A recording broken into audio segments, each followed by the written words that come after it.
All right, good morning, guys. Welcome. Today is Wednesday, February 5th, and we're still here in California.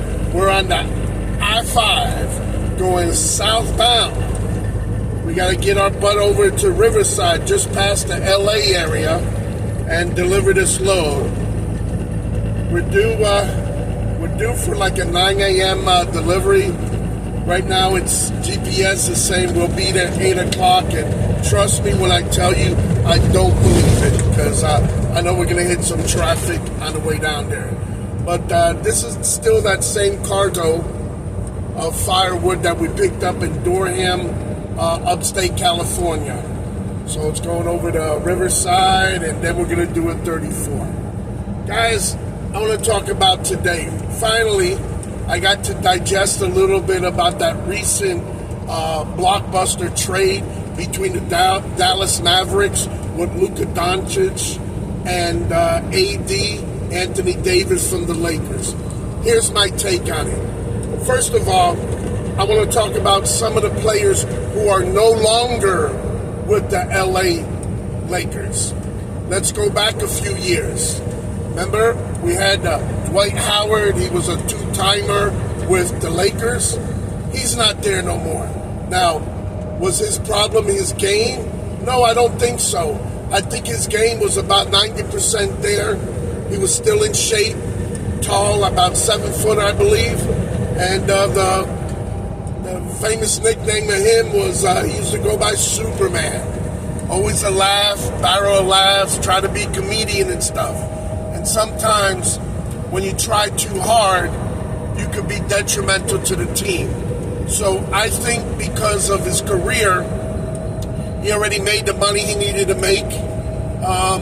He wasn't too much into the butt kissing, so he said what was on his mind and let it pass through his lips. And I don't think that settles too good with other teammates, maybe management of the team, that kind of stuff. But no mistake about it, that man was definitely talented. And honestly, I think the Lakers right now, in their dire need of a center, should reevaluate that situation, because they won't have to pay him a lot. Nobody is thinking about him, and maybe a third time go around could really make a difference for both him as a player to have a ring on his finger, and also the Lakers. I really seriously think that. So, first of all, as well as I want to applaud Rob Pelinka. You know, his name's been in a grinder the last 5 years or so, and finally it's coming together. The decision to pick up JJ Redick as the coach of the team is meshing. It's working with LeBron. LeBron's doing some amazing things, man. He's already at the pedestal and beyond. It's unbelievable. He's only going to get more motivated as his son is be able to progress through the G League, training and learn skills, and then come back to the Lakers, and it'll be a force to reckon with. So again, the Lakers do need a center. I'm wondering if is there any way that they could pull off a Kevin Durant trade? Don't you think he would love to be back in LA? Okay, I think he's got a house out here. Again, he was formerly with the Warriors, so he was already familiar and living out here. So I think a magic wand can happen. I just don't know how, but that would be very, very, very interesting. Outside of that, I'm not sure what can happen. I mean, do they need a Jimmy Butler? You know, is Mr. Butler intrigued about maybe coming out to LA? Don't know if they could use him, but I don't like the new dimensions of him the last year or so with his actions and being counterproductive. That's the last thing you want to do to force a trade. So don't think that's on the table at all. I wonder, possibly in the future free agency or something, do do you think Kyrie would want to follow back now that LeBron orchestrated a move to take his Batman and Robin duo and split it up? That's kind of interesting. So rewinding right now, Lakers still need somebody. Now getting back to, I was talking about the players who are not with the Lakers. We're going to dial it back a few years. Remember a fellow called Carmelo Anthony? He had all the talents, never really had a ring, all that going on. He had opportunity with the Lakers, and he was pretty consistent on that three ball outside. He kind of learned not to hog the ball up.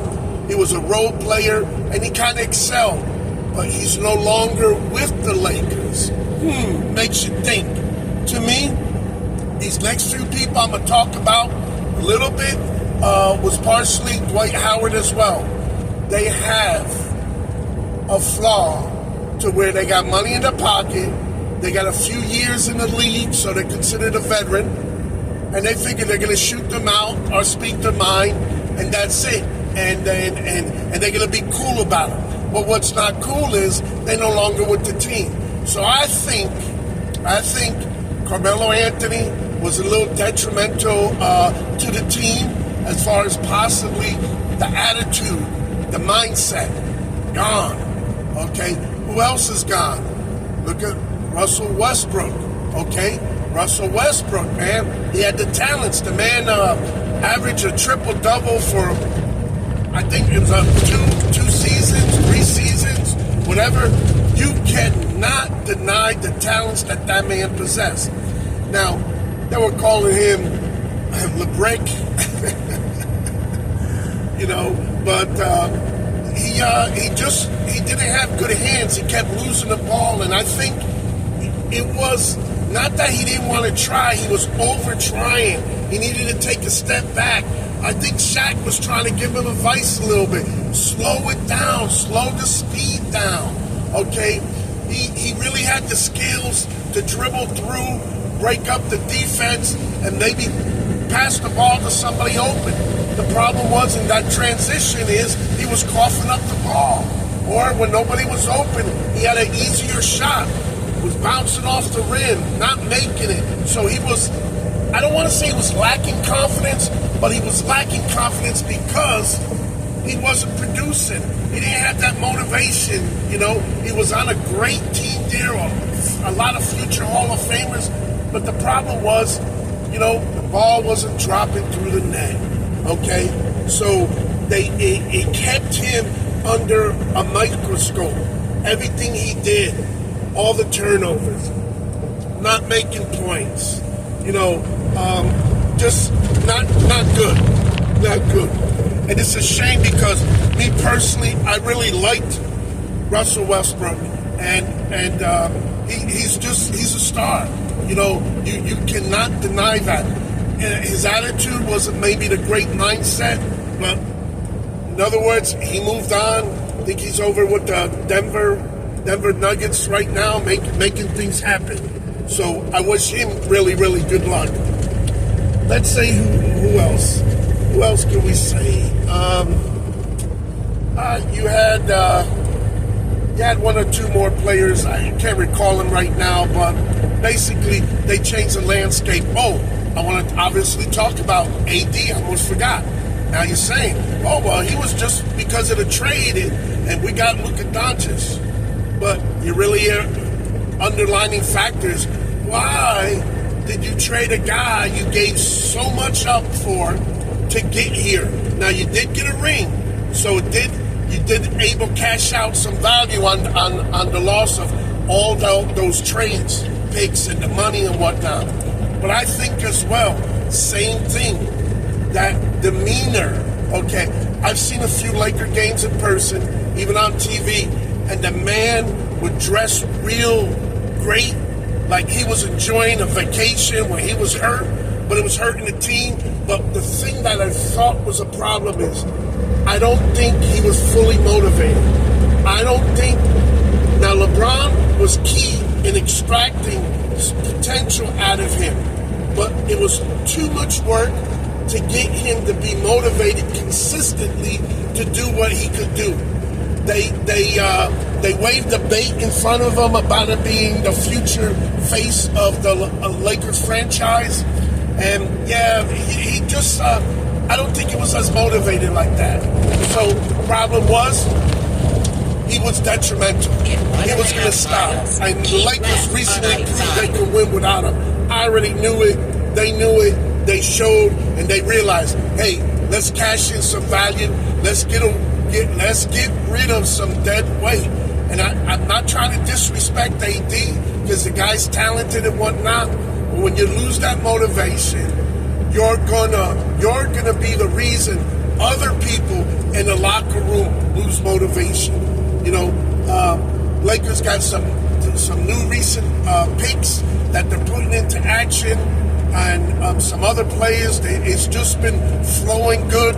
They've been clicking, and let me tell you, man, I got a newfound respect for LeBron James, not just as a player, as a mentor, knowing, understanding the game, a high basketball IQ understanding, and realizing, hey, my friendship with some of these players, oh, we good, we got a good laugh, we're hanging out, we're making money, we got other endeavors, we're making bottles of wine, champagne, and all that. But guess what?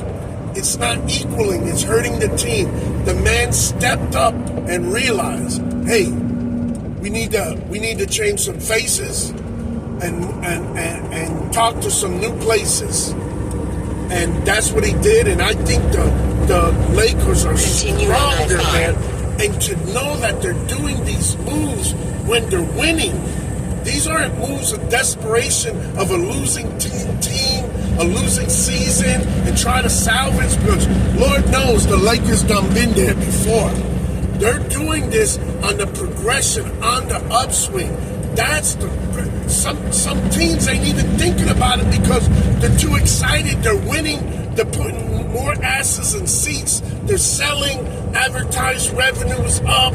They're selling all kinds of souvenirs, shirts, season tickets. But when the elite teams do it, just like in football with the Kansas City Chiefs, they lose one guy, they're already back at the bargaining table and get another player. It doesn't look right, but somehow they make it work because they keep staying at the bargaining table.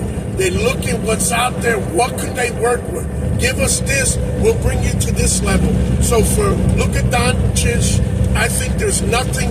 He can fail, okay, but failure or just ridicule a man because Dallas already gave up on him. Lakers did such a great job executing and convincing Dallas to, hey, give up on the guy, he's not going to change, and this, and that.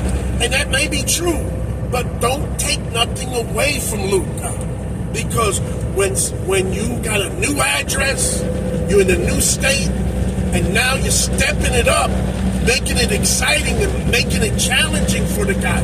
I can't believe the man's only 25. So he has not scratched the ceiling on his potential and where he is and how many rings he can have. Man, I mean, the guy is in an enviable position for a lot of other teams to see how the Lakers pulled off this deal.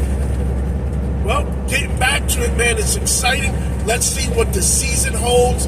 Let's see how many more wins, how deep in the playoffs they could go. And it's just the future is looking so bright. Me as a Laker fan, I respect LeBron. I want to see them. Now, don't get me wrong. I'm a New York Knicks fan. We had a lot of pain and suffering. There's been a few bleeps and things going, but the last 3-4 years, to be honest with you, I've been supporting the Lakers. I've been coming out here to CaLi, driving a truck, saw a few games, and I'm hooked. I just love the potential, the underdog, and the Lakers are slowly making the right moves, and it's working out.